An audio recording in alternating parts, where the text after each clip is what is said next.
Breaking news right now, the Senate Judiciary Committee Republicans have just now formally announced when there will be a vote on Brett Kavanaugh. It is now scheduled for Friday morning, 9:30 a.m. That's one day after this blockbuster hearing that's been scheduled for the accuser to testify. I have this right here, and it's quite clear from Chairman Grassley saying the Brett Kavanaugh nomination will be voted on, according to this schedule, on Friday morning. That is a big deal because it would suggest not a lot of time to process or fact check or follow up on whatever is learned in the Thursday hearing. Let's get right to it. Senator Sheldon Whitehouse will be questioning Kavanaugh and the accuser on Thursday. Senator, is Friday enough time between the hearing and a vote on this nomination? Of course not, but for the Republicans, that's not the issue. What is the issue? The issue is try to get through this as quickly as they can. They're kind of between a rock and the hard place with very powerful big donors who want a Supreme Court justice who they think will be reliable for the Republican big donors. And they've got witnesses who've come forward making a lot of really serious allegations. And it looks like they'd rather roll the witnesses than roll their donors. So get the pain over as quickly as possible, I think, is the solution for them. The pain over quickly was the idea that more time and more pain could make it even harder to get the vote through. How do you explain to viewers watching this? You're closer to it than most of us. You are sitting in the room with these other senators. You are making your own judgments. How do you explain a process that seems to try to pretend or evoke a notion of fairness that the accuser gets to testify, and then seems to undo it with an announcement like this right now at around 6:20 p.m. on the East Coast that they're basically going to hold the vote the next day with no time to process anything?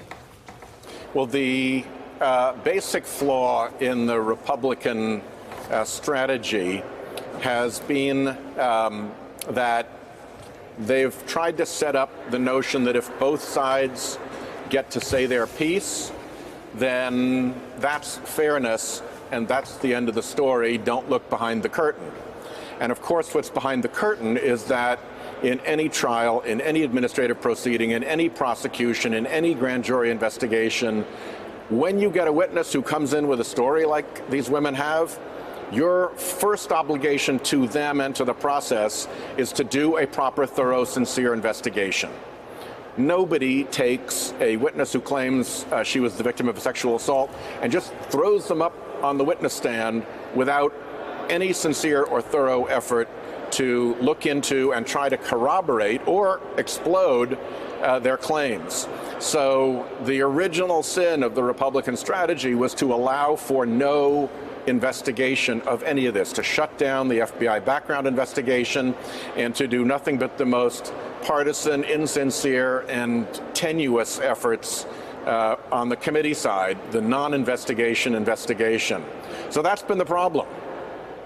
When you look at that, it's coupled with this somewhat unusual decision to have a mystery questioner instead of the Republican side. So go ahead, sir. As I understand it, you'll be doing, your side will be doing normal questions, and they'll be deferring. What's your understanding, in entirety to this questioner? Yeah, talk about a vote of no confidence in your own team's ability to get on the field and ask questions without blowing themselves up in terms of, mistreatment of the witnesses and so forth. If they don't trust their own 11 white male Republican senators to ask questions without blowing up, and they've got to bring in a ringer to cover for them, that tells you all you need to know. A ringer, as you put it. Here's Republican Senator Corker's view of it. Take a look. I think it's really smart of them to get outside counsel. Why? Somebody will do something that you guys will run 24/7, and inadvertently somebody will do something that's insensitive. Senator? Well, looks like Bob and I agree. Well, when you talk about quote-unquote insensitive, he's almost, reducing it.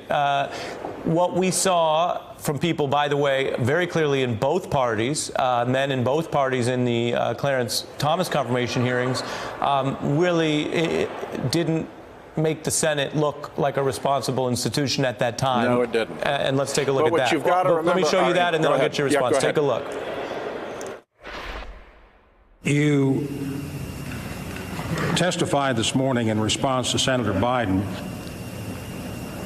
that the most embarrassing question involved, this is not too bad, women's large breasts. Why in God's name would you ever speak to a man like that the rest of your life? He never did ask you to have sex, correct? I've got to determine what your motivation might be. Are you a scorned woman? Senator, if they're trying to avoid that, what will it look like on Thursday to have one person do the party's entire questioning? Is that what you expect to happen? Well, probably better than that.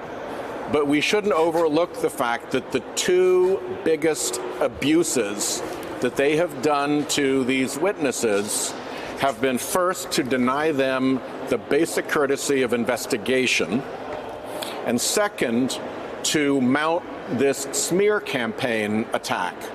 Because there is no universe in which you can both treat these women as sincere witnesses who deserve to be listened to, and at the same time say that they're part of an orchestrated smear campaign.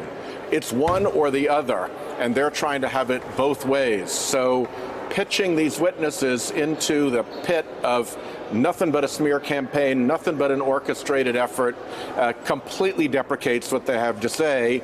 You throw on top of that the fact that they wouldn't investigate any of these facts, so they can't produce corroboration for what they have to say, and the whole thing is a setup. And frankly, Ms. Blasey Ford is very courageous to take the step that she did to walk into this setup and try to give it her best shot. So, and finally, I wanted to ask you, as a member of the committee who is assessing this nominee for the High Court, he made a big deal of emphasizing how nonpartisan he is and how, as a judge, he only looks at the law and he only looks at the facts and he doesn't look at the red or the blue or the politics or the ideology. Do you think any of that has been undermined by his very unusual decision to come out and defend his nomination with a single appearance on Fox News and no other public appearance or media? And also very harsh comments about the witnesses lined up perfectly with the rhetoric that the Republicans are using. He is now in absolute rhetorical symmetry with the Republicans, which doesn't exactly look very bipartisan or neutral. But you know what? Actually, worse than that is the fact that he is complicit, for a guy who says that he's all about fair process, in this very rigged and set up process. He could at any moment have said, look, I'm going onto the Supreme Court. I've got to stand for rule of law. And these people who I disagree with and who I think are wrong are at least entitled to a modicum of sincere investigation. And I'm simply not going to go forward and take the oath of office until we do this right. I'm not going to be run into the Supreme Court on a wave of abuse of witnesses, and he's been very happy to have that happen. So if I understand you right, you're saying that his response to this, that his approach to procedure, to dealing with claims, to, as you quoted him, to fairness, is itself a cause for concern separate from adjudicating the underlying allegation and its veracity?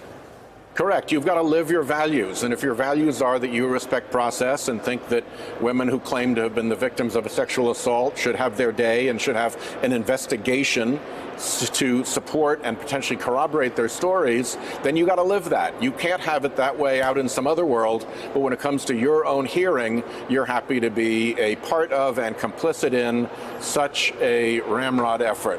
Hey, I'm Ari Melber from MSNBC. You can see more of our videos right here, or better yet, subscribe to our YouTube channel below. You could have been anywhere in the world, but you're here with us, and we appreciate that.